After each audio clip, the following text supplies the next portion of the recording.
Introducing the sweetest bass in the world. So, Marcus, this was your idea. Why did we build this thing?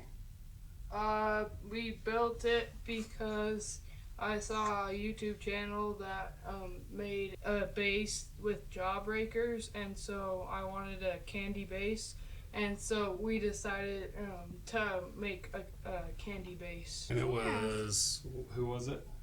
Burl's Art. Burl's Art. Shout out to Burl's Art. Okay, so we started with a form. Obviously, we just made a big form that was bigger than the size of the V that we wanted and marked it out. We put tape on the bottom, we put caulk around the sides, and we sprayed it with silicone to try and make it easily releasable. And then we poured a thin layer of epoxy, and then we started placing the candy. That was the easy part.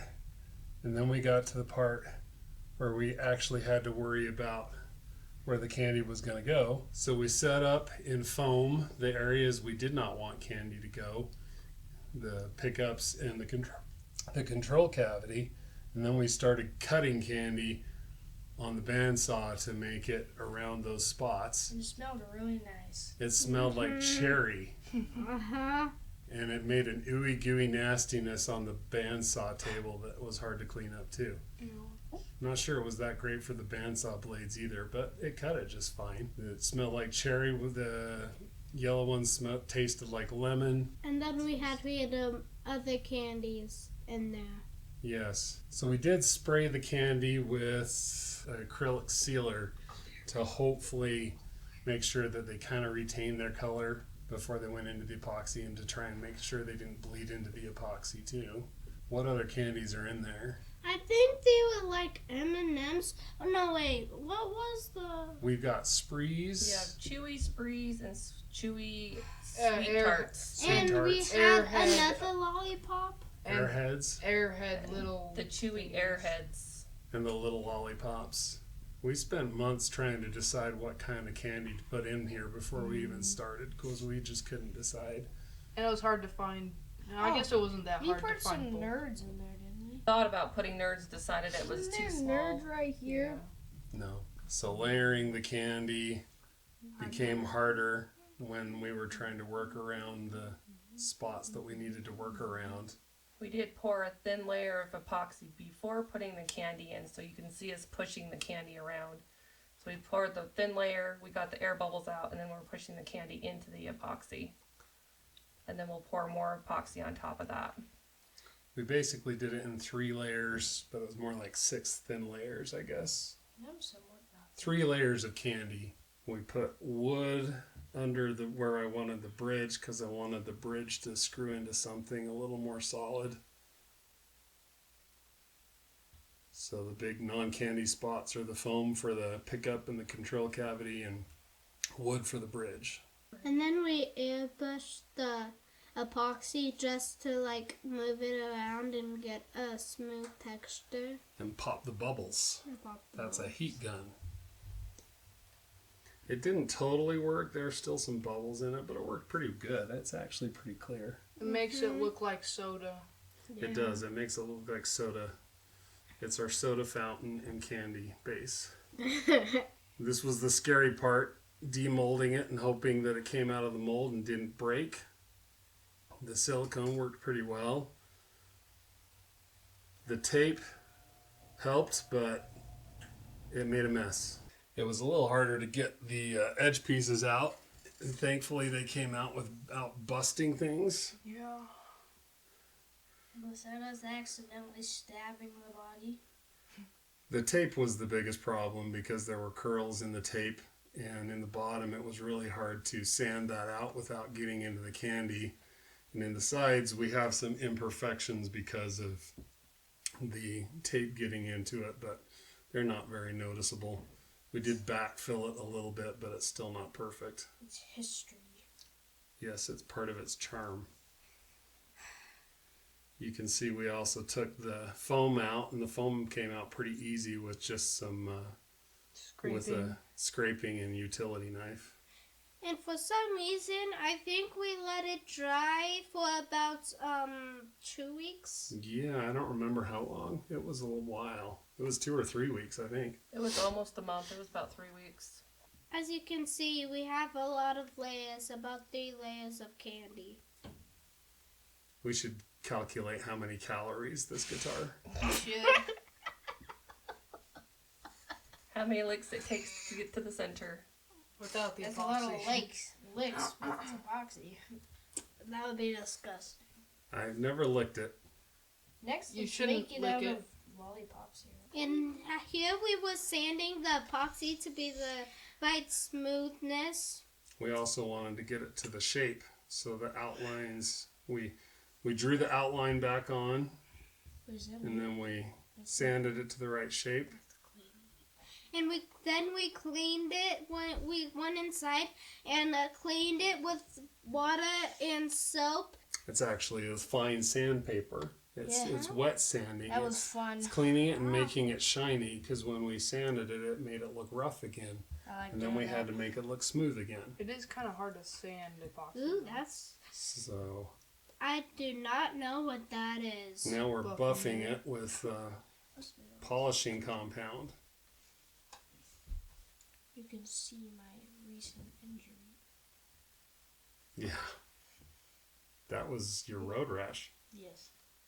And then we went to the we had this glue on there, and we had these different colors to put it on to make when the neck was finished, to make the dots so that you know what the which Fret.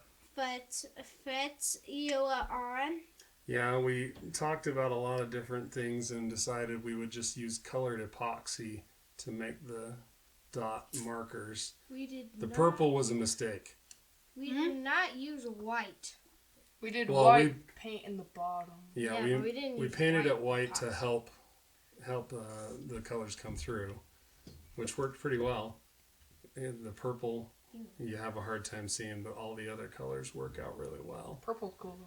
We didn't get good coverage of the side dots, but we made the side dots out of, what was it?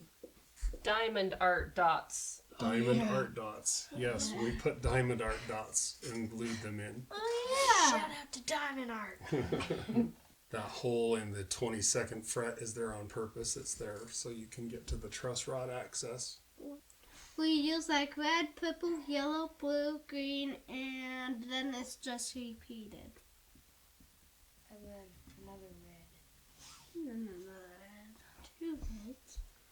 Alright, then we radiused it to 10-inch radius to That's- match the bridge. That's also very fun.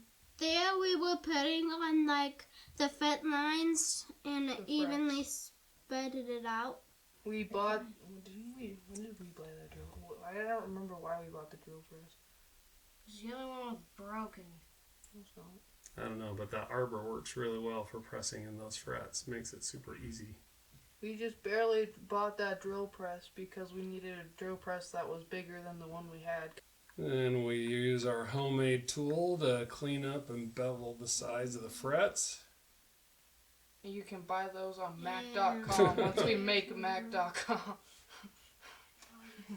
You can buy those once we start selling things. And then we shaped the neck roughly to another neck that we had handy. We weren't using a lot of science in the shaping of that neck, so it's amazing it even plays. All right, let's be critical of this thing. Critical. First thing that we want to do Yeah. differently, well, we don't want to drill a hole where we're not supposed to. So we won't do that again, hopefully. And we want to put this neck close. The neck, we had to lift the neck up quite a bit because this is a chunky bridge. I really don't love this bridge. I don't think I'll ever use this kind of bridge again. But it's okay. It made us put a big shim in the neck just to get there.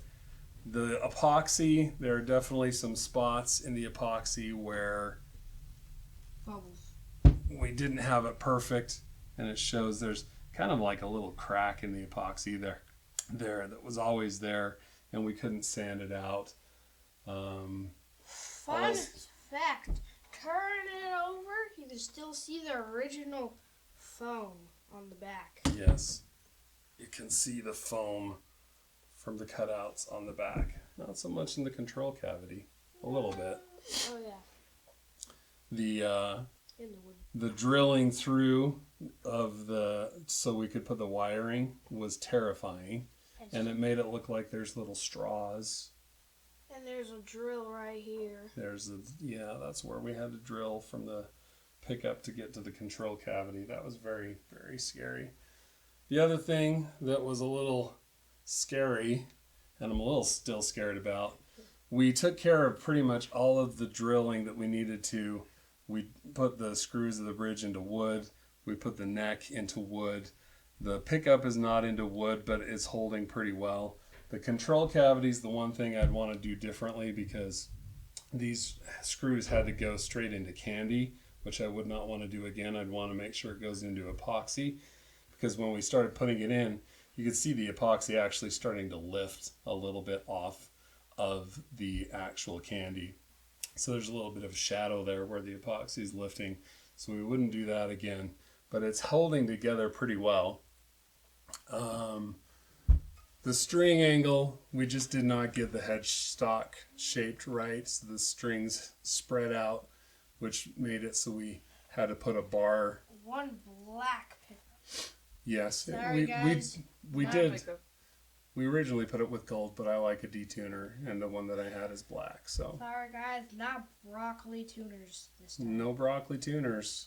We've noticed that you probably even can't get this, but the wood from the fingerboard is shrinking at a different rate than the rest of the neck. So there's a spot on this neck where you can feel a recess on, you'd have to be over here, Marcus, because it's on this side of the fingerboard. Oh yeah, that's shrinking. But you can feel a little more shrinking on the fingerboard from the where the rosewood is versus the maple. So maybe let the wood sit a little longer before we build it, but I don't think we have that kind of patience. There was one spot in the CANDY where you can actually, if you really wanted to push through, you could push and feel the actual soft CANDY there, because we sanded it too thin in that spot. So yeah, you got to put a lot of epoxy around the CANDY to protect it. It'll be interesting to see how long this thing lasts before it, discolors or turns yellow, the CANDY or the epoxy. But it's fun to gig. We get comments on it every time I gig it, and people wanting to Yeah, we had like have pictures with it, people wanting to lick it. we had like a 10-year-old girl come up and say, "I like your bass." That's true. All right, we should see how much this thing weighs. We also have a very good logo on the top of our neck. We need guesses on how much this is going to weigh. 15 pounds. 11. 10. 11. 15. 10.2. 11. 15. 10.37. No, 11. 12. 8.5. 12.8. 12.8. 8.5. It's probably not going to be 8, but that's That's not going to be 9.95. 12.8. 11. Oh my gosh. I'm never going to play this thing again. It's 12 pounds. 12.0. It's 12 even. Aaron won the weight challenge. All right, we're going to do a playing demo now. One compromise we made in order to not mar our CANDY finish is we only put one pickup on the bass. And I chose a big Music Man style pickup to try and just get a big, beefy, chunky sound. The placement of it was carefully crafted. We just put it where we could fit it without getting into big pieces of CANDY. So that's why it is where it is. Kind of ended up in a P-bass position. But because it was only one pickup, I wanted a little bit of tonal control. So we did what's called the Spin-a-Split mod, which is it's a variable coil split. So when you roll this knob back and forth, you can actually hear, this is obviously in single coil mode because I just heard noise coming out of my amp. But we did a no-load tone pot, scraped a little bit of the conductive material off of the end of the pot. So this is the single coil spot.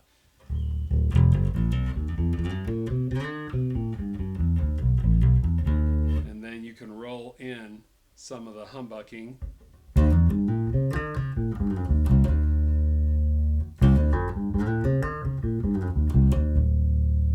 To all the way humbucking.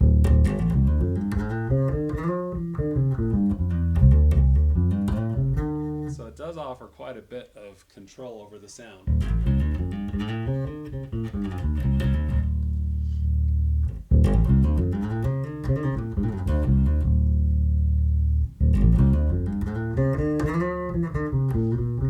So we just have a regular tone control.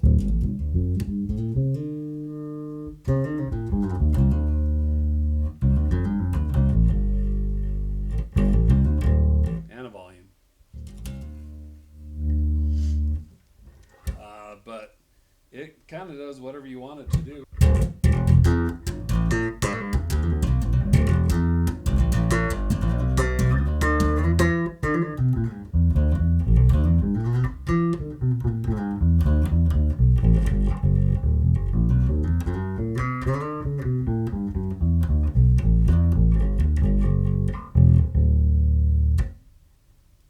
What do you think? Does it sound good? Yes. Does it sound Bassy? sweet?